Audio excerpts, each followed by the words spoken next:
All the time! And all the time, God is good. Ayan, pakisabi naman sa katabi mo, kapatid, na salamat sa Diyos, nandito ka. Ayan, talaga naman, salamat talaga sa Panginoon dahil fresh na fresh ang bawat isa sa atin. No? Tunay na ang sarap na mag-aral, magpuri sa Panginoon. At mga kapatid, ano nga ulit ang ating series? Open Heaven. Muli, ano nga ang ating series? Open Heaven. Ayan, so sa Open Heaven, ang dami nating natutunan, ang dami nating pinag-aralan na kapag Open Heaven pala ay may dalawang side. Ano ang unang side? Glorious side at mysterious side. So, recap lang po tayo, no? Pag sinabi natin glorious side, ito yung mga blessings, favor ng Panginoon, no? Pero pag sinabi mysterious side, ito naman yung kabaliktaran. Yes. So ngayon po ay patuloy tayo mag-focus dito sa mysterious side. Ayan. So noon sa mga devotion nung nakaraan, grabe noong titindi din, no? Ang lalalim. Naalala ko yung kay Sister Shena, yung The Process of Promise, talagang natamaan din ako dun, no? Ang tindi din nun, Ganon din kay Brother Barry, ay yung sa kanya, yung all things work together for good. No, totoo nga na lahat ng nangyayari sa atin, maganda, hindi maganda, lahat yan pa pinagsama-sama para yan sa ikabubuti natin. Amen. Amen. So ngayon po ang ating tatalakayin is, ang ating pong title is Open Heaven in the Midst of Pain. Grabe. Open Heaven, bukas pa rin pala ang langit kahit nasa pain ka. Yes. Kahit nasa suffering ka, bukas pa rin pala ang langit. Pwede pala yun? Ayan. So, sino po dito ang nakaranas ng masaktan? Amen. Dami, yes, talaga. Ayan, ano ba yan? Nasaktan ba yan sa love life ba yan? Ayan. Nasaktan ba yan dahil sa family? Siyempre, may mga family problem, family crisis, or sa trabaho man yan. Okay? So, lahat po tayo dito is nakaranas ng masaktan. Pero, ano ang ating response kapag nasasaktan tayo? So, ayun yung tanong, ano ba yung nagiging response? So, halimbawa po, no, ikaw, natutulog ka, no, sarap-sarap ng tulog mo, nananaginip ka pa, tulog palaway mo, no, halimbawa. Tapos yung kapatid mo, halimbawa, tinapik ka ng malakas, anong sasabihin mo? Or, ang magiging response mo, bakit? Bakit mo akong tinapik? Bakit mo akong sinampal? Diba? So, ang una nating tinatanong, bakit? Ayan. So, pero, yung iba rin naman, di ba yung mga kananayan naman natin, no, para makarelate din. Yung mga kananayan natin, nanganganak sila, no. Kahit alam nilang masakit manganak, push pa din sila. Kahit alam nila sa ika-9th month, masakit, may pain at suffering, pero tuloy-tuloy pa din sila, yung ibang nakakasampu pa, Di ba? So, ibig sabihin, no, pero dahil alam mo yung reason, yung sakit, kayang tiisin. Amen? So, pakisabi nga sa katabi mo, dahil alam mo yung reason, yung sakit, kaya mong tiisin. Ayan. So, ibig sabihin, madedetermine yung response mo, depende dun sa reason, bakit ka nasaktan. So, halimbawa, yung kapatid mong tinapik ka nga kanina, bakit? Halimbawa, sinabi niya, it's a prank! Pero masasaktan ka nun, ano? It's a prank. Makakaano ka rin sa akin. Pero, pag sinabi niya or valid yung reason, medyo iba yung response mo. Diba? So, madedetermine, depende dun sa reason. Ganun nga po ang sabi nga, it's one thing to say, I am in the pain, or is another thing to say, I am in pain for a reason. So, halimbawa rin sa mga bata, naalala ko si Isakar, nagpapakuna siya nung nakaraan. Kasi, anti-rabies, nakalimot siya kasi ng pusa. Hinahabol niya kasi yung pusa. Or kahit sa mga bata rin, di ba, yung mga nanay, bago papakunahan yung anak, talagang pinaghahandaan yan. No? Pinaliliguan, binibihisan, no? Alam naman ng magulang na masasaktan yung anak niya kapag dinala niya dun sa doktor kasi masakit yung injection. Pero bakit niya dinadala yung anak niya? Kahit alam niyang masasaktan. Kasi alam niya, that pain can produce something good. Ganun din naman ang Panginoon. Bakit niya inaalaw yung mga pain? Kasi alam niya, yung pain na yun, magpuproduce yun ng something good sa atin. Amen? So, ayun ang magdedetermine. So, mas tanggap mo ang pain basta may purpose. So, pakisabi nga sa katabi mo, mas tanggap mo yung na may purpose. Ayan. Pero, ang tanong kasi mga kapatid, tayo mga Kristiyano na naglilingkod na tayo, no? Kapag dumadanas tayo ng pain, no? Hindi kasi tayo exempted eh. No, lalo na, syempre, pag Christian, no, talagang dadaan talaga tayo sa pain. Pero ano yung nagiging response ng tao? No? When pain comes, we question God. Ayan. So, diyan na papasok na, Lord, bakit? Lord, bakit kami naghihirap? Lord, bakit hindi kami nag-aaral? Lord, bakit hanggang wala pa akong trabaho? Or Lord, bakit ang sakit-sakit na nandito pa din ako? Bakit ganito yung pamilya ko, Lord? So, ang nagiging response natin, bakit, Panginoon? Okay, so yung nagiging response po ng tao, yung gusto kasi natin immediate relief instead of spiritual growth. Gusto natin matanggal agad yung sakit eh. No? Doon tayo nagpo-focus, gusto natin mawala yung pain. Pero minsan ginagamit ng Diyos yung pain para baguhin tayo. We mistake God's silence for God's presence. No, kapag hindi agad sumagot ang Diyos, agad na hindi sumasagot ang Lord, at agad ko na dito sa pain and suffering ko. Iniisip natin, iniwan niya tayo, pero madalas, tahimik lang siya dahil may ginagawa siyang mas malalim or para sa ikabubuti natin. Kaya ang nagiging problema, ang nagiging response sa mga Christian kapag nasa pain, ano yung problema? We often focus on removing the pain. Natin, alis agad yung pain, wala agad. Instead of discovering God's purpose in the pain. So, yung kadalasan ng mga Kristiyano, Lord, bakit ako dumaranas ng gano'n? Bakit ganito yung pamilya ko? Bakit hindi kami nag-aaral? Bakit may sakit ako, Panginoon?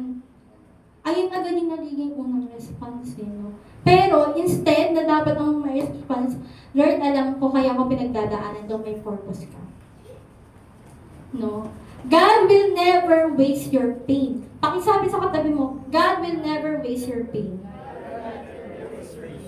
Ayan, so kahit ang Panginoong Jesus, mga kapatid, bago siya ipako sa krus, dumanas din siya talaga ng grabing pain and suffering. Basahin po natin dito sa Luke chapter 22, verse 42. Sabi niya, Ama, kung loloobin mo, ilayo mo sa akin ang kopang ito. So dito sa Garden of Gethsemane, kasi di man nanalangin ang Panginoon. Alam niya kasi ipapako na siya sa krus no? Pero ano yung naging response ng Panginoon, no? Kasi nasa human nature siya, no? Ang gusto niya, syempre ang human nature, maalis agad yung pain. Matanggal yung sakit na nararanasan natin. No? Pinapakita dito na natural sa tao ang umiwas sa sakit. Ayun yung unang response talaga. Natural yun no, sa tao. Kapag may sakit, Lord, alisin mo to. Kapag may problema, Lord, tapusin mo na. Kapag may suffering, Lord, bakit ako? Ayun yung natural response ng tao. No? Kasi nasa katawang lupa po tayo Pero, at bilang Kristiyano, minsan iniisip natin, kung mahal ako ng Diyos, bakit niya ito pinapayagan? Or bakit niya ito inaalaw?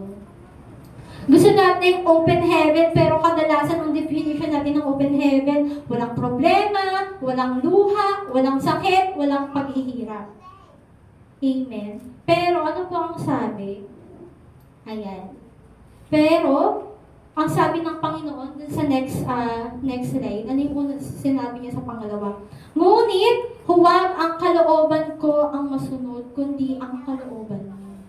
Amen. So, ganun po yung maganda, no? Na kapag tayo, yes, okay, nanghihina po tayo, no? Yes, may mga problema tayo sa buhay. Pero, lagi natin sabihin na, Lord, alam ko may gagawin ka sa pain na to. Not my will, Lord, but let your will be done. Amen. Ang good news, mga kapatid, yung mga pinagdadaanan natin pain and suffering, temporary lang yan. Ang sabi ng Lord, daanan mo lang. Ang nangyayari kasi, mga kapatid, tinatambayan natin Amen? So sa next po nating verse, ano po ang nangyari ng nanalangin ng Panginoon? Nagpakita sa kanya ang isang anghel mula sa langit at pinalakas ang loob niya. So ayun naman pala mga kapatid, kapag po tayo ay patuloy na nananalangin sa Panginoon,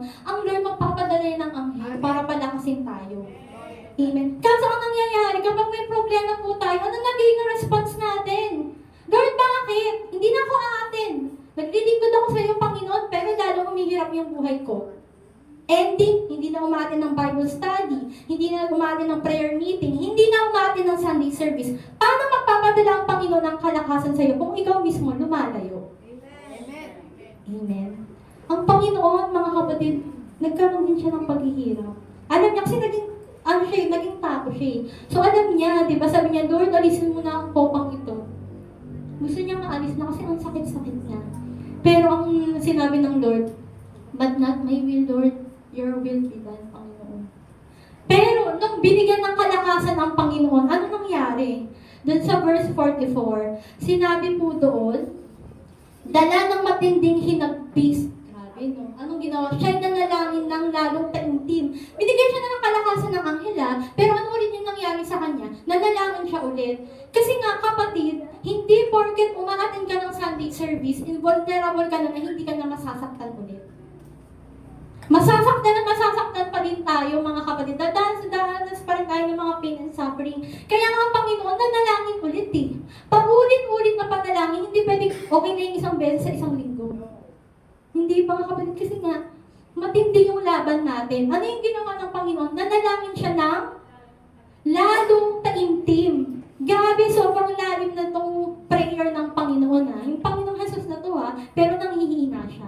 Kasi nga nasa katawang lupa siya. So ganun tayo mga kapatid, nanghihina din tayo. Kaya nga kailangan natin lagi na manalangin. Manalangin tayo. At ano nangyari sa kanya? Pumatak sa lupa ang kanyang pawis na parang malalaking patak ng dugo. Grabe. So sa pag-aaral ito yung agony, yung strong anguish, yung grabe hinagpis ng Panginoon. Ang sabi po sa pag-aaral, Jesus experienced such severe psychological anguish. So, totoo to mga kapatid, nangyayari to as human. Okay? Psychological anguish that he sweat like drops of blood. Grabe. Ang tawag po sa science, no?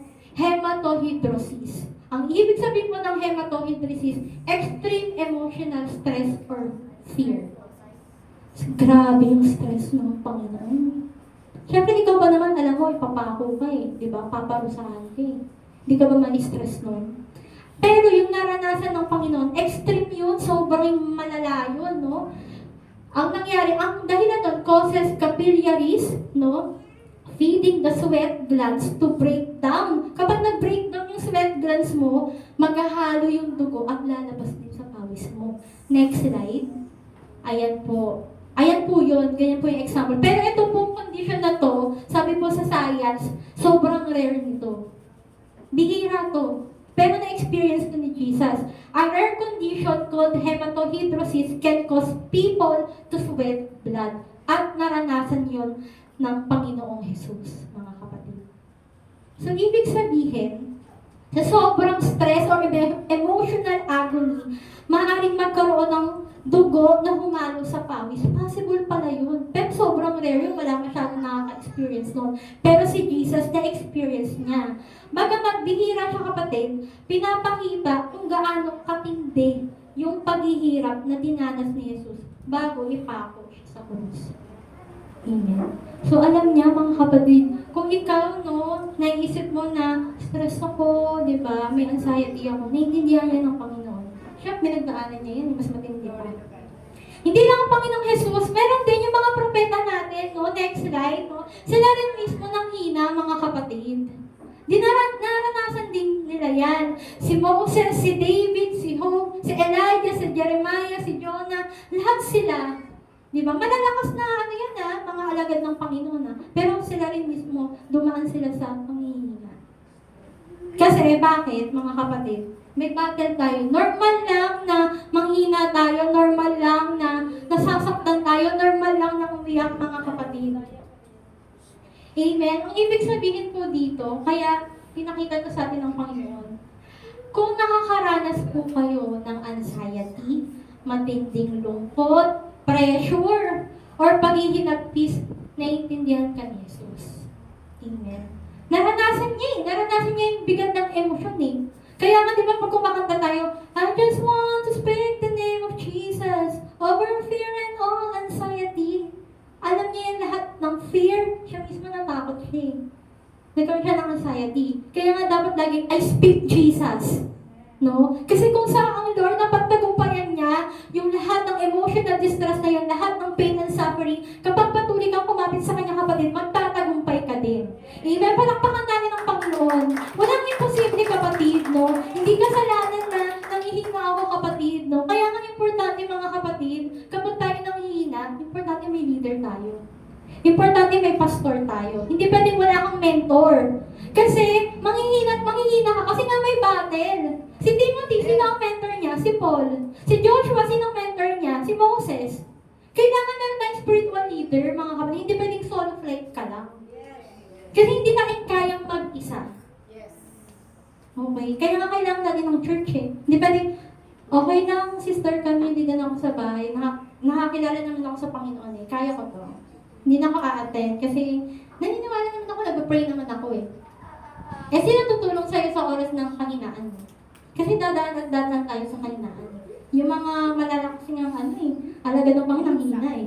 Tayo pa kaya. Ang Panginoong Jesus nga mismo nang hina, Lord, tanggalin mo na tong kopang ito ng paghihirap. Lord, tanggalin mo na. Pero ang sabi niya, hindi ang kalooban ko, Panginoon, pero ang kalooban. Amen. So, normal lang mga kapatid. Kaya, sa church, mga kapatid, kung nanghihina kayo, may stress kayo, anxiety kayo, hindi kayo i-judge dito. Kasi mismo ang Panginoon naranasan yun. Kaya nga kailangan natin yung kapatiran. Hindi talaga natin kaya na tayo lang mag-isa. Kahit ako, mga kapatid, meron din akong silent battle. Pero salamat sa Panginoon, pagtatagumpayan yan. Kasi nga, may church. Amen. May Bible study, nagpaparemind sa atin. Kasi hindi talaga tayo vulnerable na manghina eh. Meron talaga. Pero kaya nga kailangan natin ng pastor. Kailangan natin ng leader na mag-encourage sa atin, okay lang yan. Amen. Tutulungan ka namin. Kasi hindi natin kaya talaga kapatid na mag-isa lang. Kahit yung mga talagang lingkod ng Panginoon, mga strong yan ha. Manghina rin sila. Amen. So ano po ang magiging proseso? God uses pain to produce His purpose. So yung pain pa lang yun, kailangan natin talaga mapagdaanan yun para mag-produce siya ng purpose. Amen. So ayan po siya. At dun nga po sa dinanas ng Panginoon sa verse, sa chapter 22, verse 63. Samantalang si Jesus ay kinutiyak at binugbog ng mga nagbabantay sa kanya. So ito na yun, no? Talagang binugbog na siya, sinasaktan na siya. Siya ay pinaringgan nila at pinagtatanong, hulaan mo, sino ang sumuntok sa'yo? Marami pang panlalait ang ginawa nila sa kanya. Grabe, no? Ito yung proseso. Masakit ba yung process? Yes. Nasa pain ba si Jesus dyan? Yes. Nasa suffering ba siya dyan? Nandyan siya. Pero hindi niya tinakasan. Inalam niya na nangyari yun, no? Tinuloy pa rin niya kahit sobrang sakit kasi alam niya may purpose to. May malaking layunin ng Panginoon. Kailangan ko itong pagdaanan. Amen. Ayan, habang minamaliit, sinasaktan, nilalait, nagtatawan si Jesus, tila ba sarado ang langit. Pero sa likod ng lahat ng iyon, may mas malaking plano ang Diyos. Amen. So mga kapatid, huwag po nating isipin na kapag dumaranas tayo ng mga pain suffering, sarado ang langit. Hindi po totoo yun. Kasi, kala natin tahimik ang Lord, no? Na parang hindi siya sumasagot, no? Tulad sa Panginoong Jesus. Pero, isipin natin na inaalaw yun ng Lord kasi nga, meron yung, magpuproduce yun ng something good para sa atin. Amen. Ayan, so, bilisan na po natin, no? Ano pa po yung magpuproduce, no? Sa true pain natin. Ang unang-una po ay yung dependence. Kasi yung kapatid, pag walang problema, sasabihin mo ba sa Panginoon, kailangan kita, Lord? Kung walang sakit, pupunta ka ba sa Panginoon? Hindi. Kaya pala inaalaw ng Lord yung mga pain and suffering para dumepende ka sa Kanya. Hindi ka dumepende sa sarili mong lakas. Pangalawa, ano pa po yung ipoproduce ng pain? Produce character. Amen. Minsan, hindi binabago ng Diyos ang sitwasyon agad kasi binabago niya muna tayo. Yung character natin, bakit tumatagal yung pain and suffering? Kapatid, check mo, baka bagsak yung character mo. Baka hindi ka marunong mag-submit sa leader mo. Hindi ka marunong mag-submit sa authority. Ayaw mo tumanggap ng correction. Tumataas yung pride mo lalo, no? Wala kang humility. Wala kang teachable heart. Check mo, baka yung character kaya tumatagal yung pain and suffering mo. Amen? So check natin, anong po bang sabi sa Romans? Ayan, suffering produces perseverance. Perseverance, character. Amen? And character, hope. Ibig sabihin, kung walang inaalaw ang Lord ng suffering, hindi maayos yung character natin. Amen? So check din natin, baka kaya tumatagal tayo sa mga pain and suffering natin kasi ayaw namin sumunod sa Panginoon. Sinabi ng Panginoon, bitawan mo yan, ayaw pang bitawan. Kaya lalo tumatagal.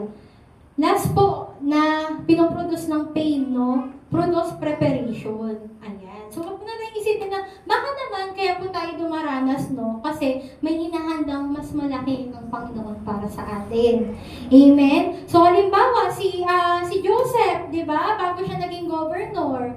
Si King David, bago siya naging hari. Di ba may pinagdaanan siya? Si Jesus, bago resurrection, nagdanas muna siya ng hirap. Baka kaya dumadanas ka ng pain and suffering kasi may hinahanda ang Panginoon para sa iyo. Amen. So, tinis-tinis lang kapatid. Huwag natin kalimutan, nandiyan naman ang Panginoon. Amen. So, ayan. Matatapos na po tayo. Ayan. Tulad nga, si Joseph, ayan, si David, si Jesus, bago ang resurrection. And solution. Ano naman po ang solution? No? Ang solution po is surrender to God's will and trust His purpose. So, pakisabi, surrender. Trust His purpose. Amen. So, ano pong sabi dun sa kaninang verse natin, sa verse 42? Not my will, but yours be done. Amen. So, kailangan lang talaga natin surrender lahat, Lord. Nabigat na, hindi ko na talaga kaya. Surrender. Ano bang mangyari, Lord? Okay lang. Alam ko naman, inalaw mo to kasi meron kang gagawin para sa akin. Kaya kapatid, kung yun, iniisip mo na hindi sumasagot ang Panginoon, hindi. Alam niya lahat kasi siya mismo naranasan niya. Amen. Hindi, doon sa verse po natin, hindi na tinanong ni Jesus sa Ama kung paano alisin ang pain. No? Lord, paano alisin to? No? Diyos Ama. Pinili niyang magtiwala sa plano ng Diyos. Lord, let your will be done. Bahala ka na, Panginoon. Sinusubo ko na ang lahat. Ayan, kaya nga po sinabi is surrender completely. Hindi po dapat na, Lord, gawin mo yung gusto ko. Dapat po, Lord, gawin mo kung ano man po ang gusto mo. Amen. Kasi kadalasan mga kapatid, pinipilit pa natin eh. Lord, gusto ko siya! KJ naman yung church, bawal mag-boyfriend, bawal mag-girlfriend. Yung KJ nila. Ganon. No? Gusto mo, gawin ng Lord, no, kung ano yung gusto mo. Pero ang sinasabi ng Lord, no, surrender natin sa Kanya, let His will be done. Huwag natin ipilit yung gusto natin kasi mapapahamak lang tayo. Lalong tatagal lang yung pain and suffering, kapatid. Kaya nga, pain is a human experience, no, mga kapatid. But, ano pong sabi dito? Surrender is a spiritual decision. Amen. So, mga kapatid, ang encouragement natin ngayon, normal lang ang masaktan. Normal lang ang mapagod, normal lang ang umiyak. Pero ang open heaven po ay nagsisimula kapag hindi na natin naintindihan ang lahat, nasasabi pa rin natin sa Panginoon, Lord, hindi ko man gusto, pinagdadaanan ko, pero nagtitiwala ako, Lord, sa iyong kalooban. So yun mga kapatid, surrender completely sa Panginoon, no? At kung paano nagtagumpay ang Lord sa krus ng Kalbaryo, magtatagumpay din po tayo. So yun lamang mga kapatid, to God be all the glory.